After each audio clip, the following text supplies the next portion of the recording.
Kalau kamu bosan masak tapi belum siap beralih ke makanan cepat saji, ada kabar baik untukmu. Dalam waktu dekat, seluruh proses memasak akan jadi jauh lebih mudah. Robot dapurmu bakal melakukan semuanya. Kamu tinggal memesan koki berteknologi tinggi untuk memasak makanan pilihanmu dalam perjalanan pulang. Robot itu bakal mengumpulkan bahan-bahan yang diperlukan, mengupas, menggiling, menggoreng, merebus, dan melakukan semuanya. Yang perlu kamu lakukan cuma memastikan semua bahannya ada di kulkas atau beli robot belanja. Dapur robot pertama sudah dikembangkan di London. Robot ini terdiri dari 2 lengan artikulasi, kompor memasak, oven, serta antarmuka layar sentuh dan bisa mengaduk, memotong, mengocok, menuang, dan bahkan membersihkan.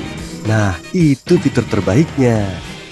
Ada 20 motor, 24 sendi, dan 129 sensor di tiap tangan yang memungkinkan robot meniru gerakan koki manusia asli. Harganya sekarang agak mahal, tapi mungkin bisa jadi lebih terjangkau pas produksinya udah lebih besar.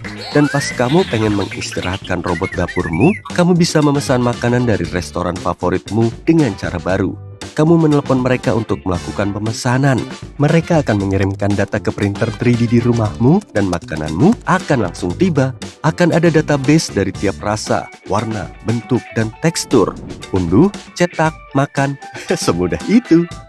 Sudah ada banyak printer makanan 3D yang bisa kamu beli dan restoran yang semua makanan, perkakas, dan perabotannya dicetak 3D. Makanan yang bisa kamu cetak sekarang terbatas pada proses yang tersedia, tapi akan berubah di masa mendatang. Pencetakan makanan 3D membuat objek 3 dimensi dari file digital, satu lapis dalam satu waktu.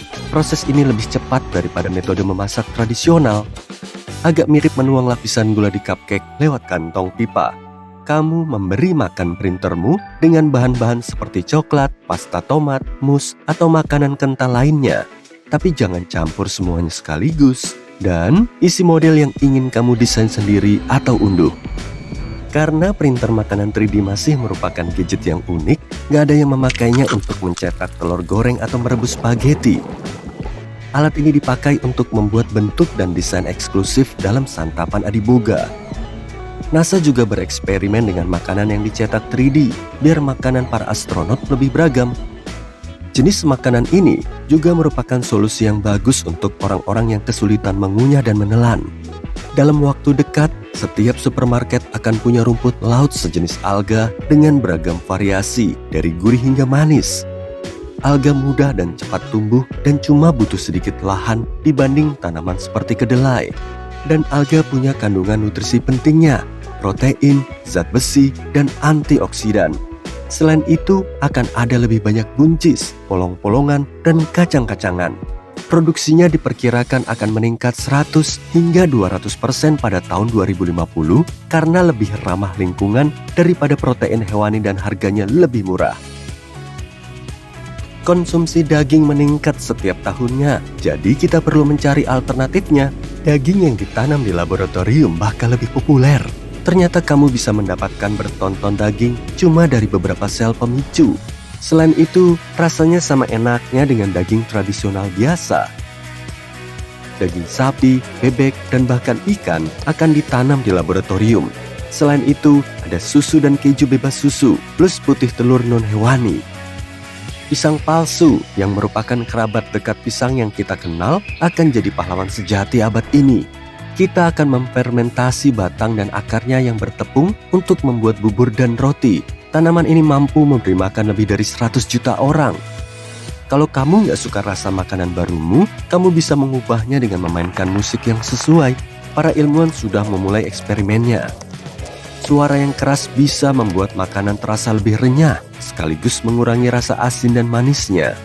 Jadi, kalau kamu ingin memedaskan atau memaniskan suatu makanan, coba mainkan suara berfrekuensi tinggi. Suara berfrekuensi rendah akan meningkatkan rasa pahit. Makin banyak orang bakal memasukkan serangga ke menu makanan mereka. Sebelum kamu terlanjur jijik, dengerin penjelasanku dulu. Serangga mengandung lemak, protein, vitamin, serat, dan mineral yang sama banyaknya dengan ikan atau daging sapi. Serangga itu sehat, jauh lebih murah, dan butuh lebih sedikit tanah dan air daripada hewan. Selain itu, rasanya bakal beragam. apel, daging asap, selai kacang, ikan, apapun yang bisa kamu bayangkan. Kemasannya akan terurai dengan sendirinya dan akan bertahan selama makanan dan minuman yang ada di dalamnya. Kemasannya akan terbuat dari rumput laut dan air. Juga akan ada kemasan minyak yang terbuat dari gula karamel berlapis lilin. Kamu akan membukanya seperti telur. Para petani di masa depan masih akan menggunakan tangan mereka, tapi tangan ini sebagian besar berada di tombol dan tuas remote control. Perusahaan rintisan teknologi di bidang pertanian sudah berupaya menghadirkan masa depan itu secepat mungkin. Mereka menerima jutaan uang untuk mengembangkan perangkat lunak, peralatan otomatis, dan teknologi mutakhir lainnya untuk membantu para petani membawa bisnis mereka ke tingkat yang baru. Satelit akan memantau ladang dari luar angkasa, mengirimkan gambar ke para petani. Drone akan membantu mengendalikan semuanya di dekat tanah. Pencahayaan LED bakal naik level, dan tiap tanaman akan mendapatkan kondisi cahaya yang sempurna. Fotosintesis yang lebih baik berarti hasil yang lebih tinggi. Tim robot lapangan akan memberikan pupuk dalam jumlah yang tepat. Mereka bakal tahu persis berapa banyak air dan nutrisi yang dibutuhkan tiap tanaman berdasarkan data yang dibawa oleh ratusan sensor yang dipasang di dalam tanah. Sensor itu akan memantau suhu, kelembapan, dan bahkan warna buah yang baru tumbuh. Dengan begini, petani nggak perlu menghabiskan terlalu banyak air, cahaya, dan tenaga kerja atau menghujani seluruh lahannya dengan lebih banyak pupuk daripada yang dibutuhkan tanamannya. Ini pasti bagus untuk ekosistem lokal. Banyak dari ide-ide ini sudah digunakan saat ini, tapi teknologi yang berkembang akan membantu membawanya lebih jauh. Petani sudah menggunakan gadget untuk menganalisis data dan meningkatkan keuntungan mereka. Tapi analisa data besar akan membantu mereka membagikannya secara global dan belajar dari pengalaman orang lain. Teknologi juga memungkinkan para petani untuk punya hari kerja yang lebih fleksibel. Misalnya kamu punya peternakan sapi perah. Kamu nggak perlu lagi datang ke tempat pemerahan 2-3 kali sehari, bahkan untuk menghidupkan peralatan. Sistem pemerahan robot akan melakukan semuanya untukmu. Pada tahun 2050, ladang atau tanaman yang kita kenal nggak bakal hilang, melainkan berubah menjadi pertanian vertikal.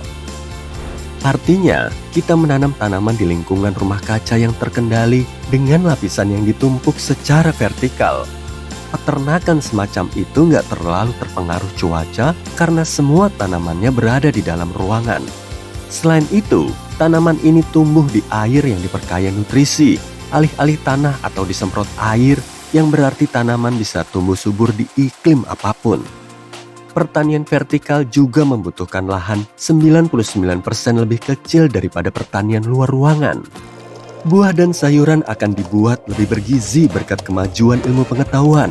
Produk yang kita miliki saat ini sudah merupakan hasil dari pembiakan selektif selama ribuan tahun. Dulu, wortel nggak berwarna jingga dan buah persik dulunya asin. Kemajuan terbaru kita adalah memperkaya buah dan sayuran dengan vitamin yang nggak dikandungnya. Peneliti dari Australia sudah berhasil mengambil gen dari jenis pisang tertentu yang kaya akan provitamin A dan memasukkannya ke pisang biasa. Kentang dan nasi akan punya lebih banyak protein dan tomat akan lebih kaya antioksidan. Makanan akan lebih bergizi sehingga kita akan makan lebih sedikit. Petani nggak perlu menumbuhkan tanaman hingga matang untuk melihat karakteristik yang mereka cari.